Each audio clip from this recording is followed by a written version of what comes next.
भारतर प्रसिद्ध cheese cake. हाँ आज्ञा, मु कहूची आमर से छेनापोड़ कथा जोटा कि कौन मास्टर सेफ तैयारी हैनी। एटा तैयारी हैची जने छेना बेपारी भूल जोगु।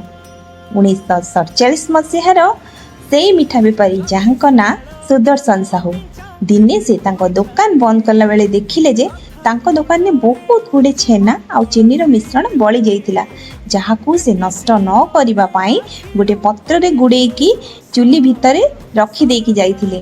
से भाबिले सखाळु आसिला बेले ताकू गरम पाइबे, किंतु से भूली जाइतिले चुली रे निया धीरे धीरे जळुथिला।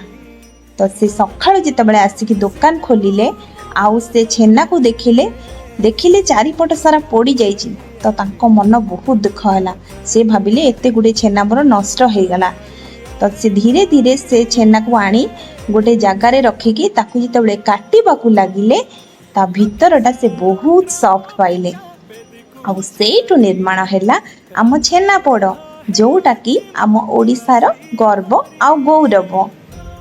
काहाको काहाको छेनापोड़ पसंद निहाती भावे मते कमेंट रे जणेबे। रहिली, जय जगन्नाथ। छाड़ी रथ रूढ़ है